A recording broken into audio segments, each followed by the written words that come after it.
Mood पर्वत से लेकर पड़वन सागर तक की जगह का एक राजा था। प्यार से देखभाल करने वाली पत्नी और दो प्यारे प्यारे मासूम बच्चे, साथ ही साथ उनकी खुशी को अपनी खुशी समझने वाली प्रजा। उनके पास खुशहाल जिंदगी जीने के लिए सब कुछ था, बस कमी थी तो शांति की। उसके लिए वो कई सारे मंदिर जाकर आए और अलग अलग तीर्थ स्नान भी किए। भगवान को सोना चढ़ाना और पितरों को खाना खिलाना, ये सब कुछ करने के बाद भी राजा की आंखों को नींद और मन को शांति कभी नहीं मिली। क्यों? यही सवाल राजा ने एक तांत्रिक से पूछा था, तो उन्होंने कहा, राजा, तुम्हारे पास सब कुछ है, लेकिन मार्गदर्शन करने वाला पिताजी का आशीर्वाद और माँ की ममता, ये दोनों नहीं मिलेंगे तब तक तुम्हें शांति का आभास नहीं होगा। तो मुझे ये कैसे मिलेगा पंडित जी? ढूंढना होगा, अकेले।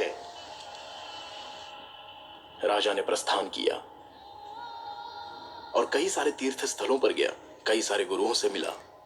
इतना सब कुछ करने के बाद भी राजा के दिल को सुकून नहीं मिला।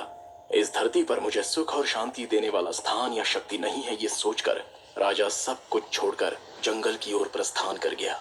उसने जैसे ही जंगल में प्रवेश किया, अचानक उसे गग्गरा की आवाज सुनाई दी। राजा वहीं पर रुका और देखा।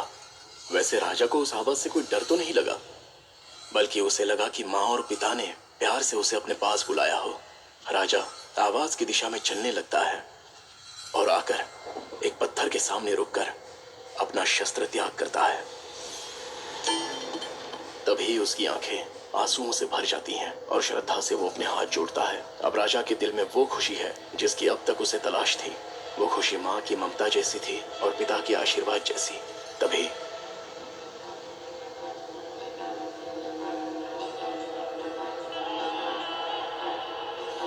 तुम्हारा राजा होने के नाते मेरी विनती है, इस दैव को मुझे सौंप दो। तुम्हें जो चाहिए वो मांगो, मैं दूंगा। महाराज, आपको जो चाहिए मांगिए, लेकिन हमारे दैव पंजोगली को मत मांगिए।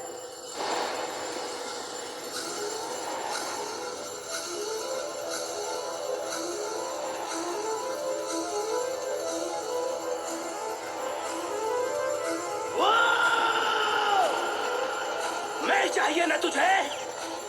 बोल, तुझे पंजुर्ली चाहिए ना? आपके सिवा मुझे कुछ नहीं चाहिए पंजुर्ली। तेरे साथ आता, पर मैं इस गांव का पंजुर्ली हूँ।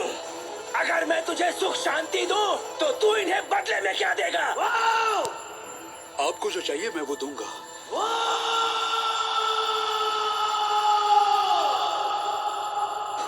मेरी आवाज जितनी दूर तक जा रही है, उतनी जगह गांव वालों को तुझे देनी होगी।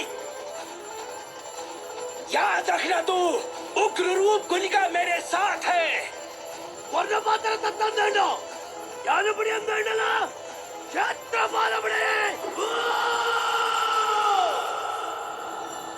आप जो कहे पंजुर्ली।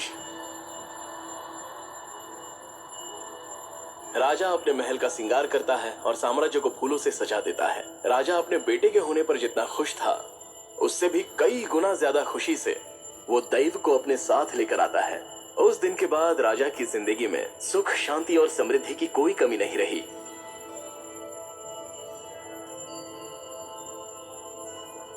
उसी दिन से गांव के दैव मिले राजा को और राजा की जमीन मिली गांव वालों को। और पता है, तब से ही राजा के महल में उत्सव चलता आ रहा है।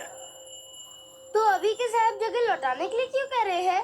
वो उन्हीं की जगह है ना बेटा, वापस मांगना कोई गलत बात नहीं है, लेकिन हम तो पंजुर्ली की सेवा करने के लिए हैं।